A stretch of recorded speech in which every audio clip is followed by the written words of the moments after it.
Tá certo, Laura, Natália, obrigado vocês duas aí pela opinião de vocês e pela contar um pouquinho da história de vocês. E a gente agradece também a Carolina Cimente lá no IBGE com os números dessa pesquisa. Mas não acabou não, porque a síntese dos indicadores sociais também mostrou uma estabilidade na proporção de domicílios próprios entre 2004 e 2013. Outros aspectos aí desses números, Ana Paula Couto, em compensação, aumentou a parcela de domicílios alugados, né? Exatamente, Luciano, bom dia para você, a gente não tinha se falado ainda, né? E o que chama a atenção, Luciano, são as despesas com aluguel, que já ultrapassam 30% da renda, o que pesa muito no orçamento das famílias. A síntese de indicadores sociais do IBGE também traz outros dados sobre domicílios urbanos e quem esmiuça esses números para a gente é o repórter Gabriel Prado. Gabriel, muito bom dia para você. A pesquisa mostra ainda que as famílias que têm sofrido mais para pagar aluguel ficam nas regiões Sudeste e Norte, não é isso? Oi, Ana, bom dia para você, para todo mundo. É verdade, Ana. Aliás, os números por si só, né, chamam bastante atenção. Então, por exemplo, na região norte, o percentual de domicílios alugados com ônus excessivos chega a 25,8%, enquanto que no sudeste esse número é de 27,7%. Em relação a outros números, entre 2004 e 2013, houve estabilidade na proporção de domicílios próprios, que representa um total de 73%. Enquanto isso, a quantidade de domicílios alugados chegou a 20% e o de cedidos a 6%. 25% dos aluguéis pagos pelos brasileiros ultrapassam 1/3 do rendimento familiar.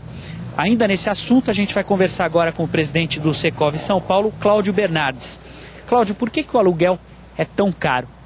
O aluguel ele tem relação com o preço do imóvel. E o preço do imóvel tem subido nos últimos anos porque existe um desequilíbrio entre oferta e demanda. Embora o mercado tenha tentado suprir esse equilíbrio e manter esse equilíbrio, não foi suficiente. A gente vê, os números estão mostrando que houve um equilíbrio no número de imóveis próprios, significa que as pessoas compraram seus imóveis, mas deveria ter tido um aumento no número de imóveis próprios. Acontece que o mercado não conseguiu produzir o suficiente para que as pessoas comprassem mais imóveis. A consequência é que elas têm que morar de aluguel.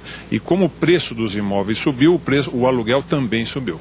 Em 9 anos, segundo esse estudo, houve estabilidade na proporção de domicílios próprios. O que explica isso? O que explica isso justamente é a produção do mercado. O mercado produziu o suficiente para que não diminuísse essa proporção. Mas o que eu disse agora há pouco é que deveria ter aumentado o número de imóveis próprios. E não foi possível porque o mercado não conseguiu produzir a um custo suficientemente adequado para o poder aquisitivo da população. Oi, Cláudio, tudo bem? Ana falando aqui do estúdio. Cláudio, o Gabriel estava falando, a parcela dos domicílios alugados subiu de 17,8% para 20,3%. Aqui em São Paulo, que tipo de imóvel tem aquecido o mercado de aluguéis e qual é o perfil dessas pessoas que optam, então, por morar de aluguel? Então, Ana, bom dia. Aqui em São Paulo, a gente tem tido, na locação, um boom muito grande nos imóveis de um dormitório, que reflete um pouco esse bônus demográfico que a gente tem na cidade também.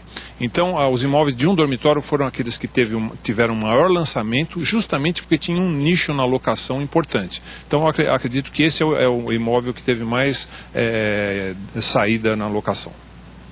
Então, Cláudio, você falava, né, que deveria ter tido um aumento aí no número de casas próprias, vamos dizer assim, ou de pessoas com condições. Na verdade, foi uma estabilidade, né, de 73,5% para 73,6%. Praticamente não houve variação. Nem mesmo os programas sociais, como, por exemplo, Minha Casa Minha Vida, esses programas não conseguem suprir essa demanda? Então, justamente os programas ajudam muito, mas não são suficientes. A gente vê que a gente tem uma estratificação na demanda e na classe mais baixa é onde a gente tem os maiores percentuais de déficit. O Minha Casa Minha Vida veio justamente para tentar fazer este equilíbrio. E ele tem tentado fazer, mas não tem sido suficiente para a gente conseguir eliminar o déficit habitacional brasileiro, que é composto pelos imóveis, por exemplo, com domicílios precários, por o excesso custo com aluguel e por também o adensamento excessivo das pessoas, né?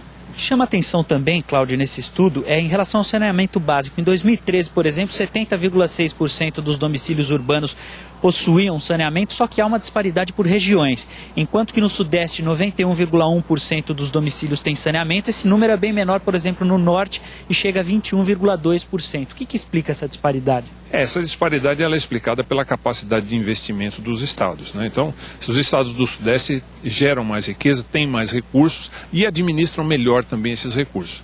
Existe um superávit muito grande na questão de impostos gerados nos estados para a União. Por exemplo, o estado de São Paulo gera por ano cerca de 200 bilhões de dólares em impostos para a União e recebe de volta cerca de 20 bilhões de dólares.